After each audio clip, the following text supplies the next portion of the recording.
പണ്ട് ഒരു ചെറിയ ഗ്രാമത്തിൽ വളരെ മടിയനായ ഒരു യുവാവ് താമസിച്ചിരുന്നു. എല്ലാ ദിവസവും തൻ്റെ ലക്ഷ്യങ്ങൾക്കായി പ്രവർത്തിക്കുന്നതിന് പകരം അപ്രധാനമായ കാര്യങ്ങളിൽ അവൻ സമയം പാഴാക്കും. അവൻ വളരെ വൈകി ഉറങ്ങുകയും അതുപോലെ വൈകി ഉണരുകയും പ്രയോജനപ്രദമായി ഒന്നും ചെയ്യാതെ മണിക്കൂറുകളോളം ചിലവഴിക്കുകയും ചെയ്യും. അലസത അവൻ്റെ സന്തത സഹചാരിയായി മാറി. അവൻ്റെ മാതാപിതാക്കൾ അവനോട് എന്തെങ്കിലും ചെയ്യാൻ ആവശ്യപ്പെടുമ്പോഴെല്ലാം അവൻ ഓരോ കാരണങ്ങൾ പറഞ്ഞ് നിരസിച്ചുകൊണ്ടിരിക്കും. ഉത്തരവാദിത്തമുള്ളവനായിരിക്കാൻ അവർ അവനെ ഉപദേശിച്ചു. പക്ഷേ അവൻ ഒരിക്കലും ആ വാക്കുകൾ ശ്രദ്ധിച്ചില്ല. പകരം തൻ്റെ പ്രവൃത്തികൾ മാറ്റേണ്ടതുണ്ടെന്ന് പറയാൻ വിസമ്മതിച്ചുകൊണ്ട് അവൻ തിരിച്ചു വാദിച്ചു. അവൻ എപ്പോഴും പറയുക, ഞാൻ നാളെ ചെയ്യും. പക്ഷെ നാളെ എന്നത് വന്നതേയില്ല. കാലം കഴിയുന്തോറും അവൻ്റെ സുഹൃത്തുക്കൾ ജീവിതത്തിൽ മുന്നേറാൻ തുടങ്ങി. അവർ വിജയം കൈവരിക്കുകയും ജോലി കണ്ടെത്തുകയും സ്വന്തം ബിസിനസ്സുകൾ ആരംഭിക്കുകയും ചെയ്തു. എന്നാൽ അവൻ്റെ സ്ഥാനം മാറിയതേയില്ല. അവൻ അതേ സ്ഥലത്തു തന്നെ കുടുങ്ങി. മോശം ശീലങ്ങളാണ് തൻ്റെ പുരോഗതിയില്ലായ്മയ്ക്ക് കാരണമെന്ന് പതിയെ അവൻ തിരിച്ചറിയാൻ തുടങ്ങി. അവൻ പലതവണ സ്വയം മാറാൻ ശ്രമിച്ചു. പക്ഷേ അവൻ എല്ലായ്പ്പോഴും തൻ്റെ പഴയ വഴികളിലേക്ക് മടങ്ങുകയായിരുന്നു. ജീവിതത്തിൽ ഒന്നും ശരിയാക്കാൻ കഴിയില്ലെന്ന ചിന്ത അവനിലുണ്ടായി. അവനൊരു പരാജയമാണെന്ന് തോന്നിത്തുടങ്ങി. തീർത്തും നിരാശയും സങ്കടവും തോന്നി ആ യുവാവ് തൻ്റെ വീട് വിട്ട് തന്നെ ആരും അറിയാത്തൊരു സ്ഥലത്തേക്ക് പോകാൻ തീരുമാനിച്ചു. അവൻ ദിവസം മുഴുവൻ നടന്നു. അവസാനം ഒരു വനത്തിനുള്ളിൽ എത്തിച്ചേർന്നു. ക്ഷീണവും വിശപ്പും കാരണം അവൻ ഒരു വലിയ മരത്തിന്റെ ചുവട്ടിലിരുന്നു. ജീവിതത്തിൽ താൻ ചെയ്ത എല്ലാ തെറ്റുകളെയും കുറിച്ചോർത്ത് വിഷമിക്കാൻ തുടങ്ങി. അപ്പോഴാണ് ആ കാട്ടിലുണ്ടായിരുന്ന ഒരു ചെറിയ കുടിൽ അവൻ ശ്രദ്ധിച്ചത്. ജിജ്ഞാസയോടെ അവൻ കുടിലിനരികിലേക്ക് നടന്നു. ഒരു സന്യാസി അവിടെ ശാന്തമായി ഇരിക്കുന്നത് അവൻ കണ്ടു. അദ്ദേഹം ധ്യാനത്തിൽ മുഴുകിയിരിക്കുകയായിരുന്നു. കണ്ണു തുറന്നപ്പോൾ ചെറു പുഞ്ചിരിയോടെ യുവാവിനെ നോക്കിക്കൊണ്ട് അദ്ദേഹം ചോദിച്ചു, സുഹൃത്തേ, നീ ആരാണ്? നീ ഈ കൊടുങ്കാട്ടിൽ എങ്ങനെയാണ് എത്തിപ്പെട്ടത്? യുവാവ് ആ സന്യാസിയോട് തന്റെ പ്രശ്നങ്ങൾ പറയാൻ തുടങ്ങി. താനൊരു പരാജയമാണെന്നും ജീവിതത്തിൽ എന്തു ചെയ്യണമെന്ന് അറിയില്ലെന്നും അദ്ദേഹത്തോട് പറഞ്ഞു. സന്യാസി ക്ഷമയോടെ അവൻ പറയുന്നത് കേട്ടു. അവന്റെ കണ്ണുകൾ നിറയുന്നതായി അദ്ദേഹം ശ്രദ്ധിച്ചു. സന്യാസി അവന് വെള്ളവും ഭക്ഷണവും കൊടുത്തു. എൻ്റെ പ്രിയ അനുജ, നീ ഇത് കഴിക്കൂ. വിശപ്പുള്ളതിനാൽ നിനക്ക് വ്യക്തമായി ചിന്തിക്കാൻ കഴിഞ്ഞെന്ന് വരില്ല. അവൻ ഭക്ഷണം കഴിച്ചതിന് ശേഷം സന്യാസി പറഞ്ഞു, ആരും പരാജയപ്പെട്ടവനായി ജനിക്കുന്നില്ല. നമ്മൾ ആരാണെന്നല്ല, മറിച്ച് നമ്മൾ ദിവസവും ചെയ്യുന്ന കാര്യങ്ങളാണ് നമ്മുടെ ജീവിതത്തെ രൂപപ്പെടുത്തുന്നത്. നമ്മുടെ ദിവസം ആരംഭിക്കുന്ന രീതി മാറ്റാൻ നമുക്ക് കഴിയുമെങ്കിൽ നമ്മുടെ ജീവിതം മാറ്റാനാകും. ആ ചെറുപ്പക്കാരൻ അല്പം ആശ്ചര്യപ്പെട്ടു. അവൻ സന്യാസിയോട് ചോദിച്ചു, ഗുരുദേവ, ദിവസത്തിന്റെ ആരംഭം എങ്ങനെയാണ് നമ്മുടെ ജീവിതത്തിൽ ഇത്ര വലിയ മാറ്റമുണ്ടാക്കുന്നത്? അദ്ദേഹം ചിരിച്ചുകൊണ്ട് മറുപടി പറഞ്ഞു, നമ്മുടെ ദിവസത്തിന്റെ ആരംഭം കാര്യമായ സ്വാധീനം ചെലുത്തുന്നു. ശേഷിക്കുന്ന ദിവസം അതനുസരിച്ച് പോകും. നമ്മുടെ ദിവസം നന്നായി ആരംഭിക്കുകയാണെങ്കിൽ ശേഷിക്കുന്ന ദിവസവും വളരെ നല്ല രീതിയിലാകാൻ സാധ്യതയുണ്ട്. എന്നാൽ നമ്മുടെ ദിവസം മോശമായി ആരംഭിക്കുകയാണെങ്കിൽ അത് എളുപ്പത്തിൽ വിപരീത ഫലങ്ങളുടെ ഒരു ശൃംഖലയിലേക്ക് നയിച്ചേക്കാം. അവൻ അപ്പോഴും ജിജ്ഞാസയോടെ ചോദിച്ചു, ഗുരുദേവ, ദയവായി എന്നോട് പറയൂ, എനിക്ക് എങ്ങനെ എൻ്റെ ദിവസം നല്ല രീതിയിൽ ആരംഭിക്കാനാകും?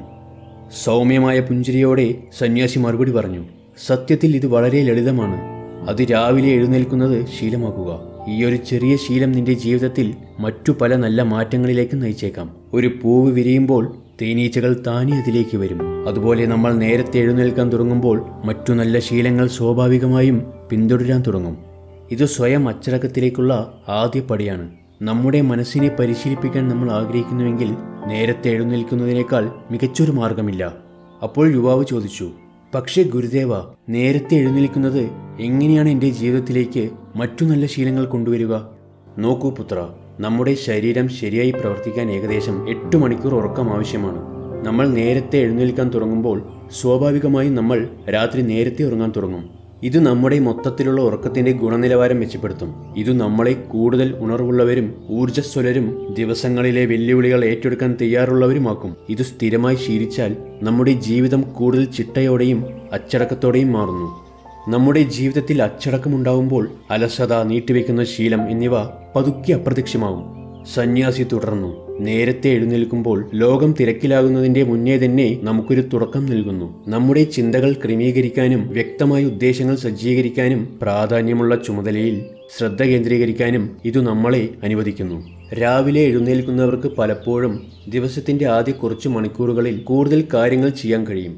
കാരണം പ്രഭാതം സാധാരണയായി ശാന്തവും കൂടാതെ നമ്മുടെ ശ്രദ്ധ വ്യതിചലിക്കുകയുമില്ല. ഇത് ഏറ്റവും വെല്ലുവിളി നിറഞ്ഞ ജോലി കൈകാര്യം ചെയ്യുന്നതിനുള്ള മികച്ച സമയമായി കണക്കാക്കപ്പെടുന്നു. അതിനാൽ അതിരാവിലെയാണ് ദിവസത്തിലെ ഏറ്റവും സമാധാനപരമായ സമയമായി കണക്കാക്കുന്നതെന്ന് അദ്ദേഹം കൂട്ടിച്ചേർത്തു. വിദ്യാർത്ഥികളെ സംബന്ധിച്ചിടത്തോളം അവർ രാവിലെ പഠിക്കുന്നതെന്തും എളുപ്പത്തിൽ ഓർമ്മിക്കാൻ സാധിക്കുമെന്ന് പലപ്പോഴും പറയാറുണ്ട്. കാരണം ആ സമയത്ത് മനസ്സ് കൂടുതൽ സ്വീകാര്യമാണ്. ലോകത്തിലെ എല്ലാ സംസ്കാരങ്ങളിലും മതങ്ങളിലും ഈ ദിവസത്തെ പവിത്രമായി കണക്കാക്കുന്നു. സന്യാസി പറയുന്ന കാര്യങ്ങൾ ചെറുപ്പക്കാരൻ ആകാംക്ഷയോടെ ശ്രദ്ധിച്ചു. ദിവസം മുഴുവൻ സജീവമായും പ്രചോദിതമായും തുടരാൻ നമ്മളെ ഇത് എളുപ്പത്തിൽ സഹായിക്കും. ഇതെല്ലാം കേട്ട് അവൻ പറഞ്ഞു, ഗുരുദേവ, ഞാൻ നേരത്തെ എഴുന്നേൽക്കാൻ പലപ്പോഴും ശ്രമിക്കാറുണ്ട്, പക്ഷേ ഞാൻ എല്ലായ്പ്പോഴും പരാജയപ്പെടുന്നു. അദ്ദേഹം പുഞ്ചിരിയോടെ മറുപടി പറഞ്ഞു, പുത്ര, ആദ്യം നിനക്കിത് വെല്ലുവിളിയായേക്കാം, പക്ഷേ ഒരിക്കൽ നീ ഇത് ശീലമാക്കിയാൽ നിന്റെ ശരീരം സ്വാഭാവികമായും ആ സമയത്തുണരും. തുടക്ക സമയങ്ങളിൽ ഒരു അലാറം വെക്കുക. അലാറം അകലത്തിലായിരിക്കണം, കാരണം നീ എഴുന്നേറ്റു വേണം അതിന്റെ പ്രവർത്തനം നിർത്താൻ. ഒരിക്കൽ നീ കിടക്കയിൽ നിന്ന് എഴുന്നേറ്റാൽ വീണ്ടും ഉറങ്ങാനുള്ള സാധ്യത കുറവാണ്.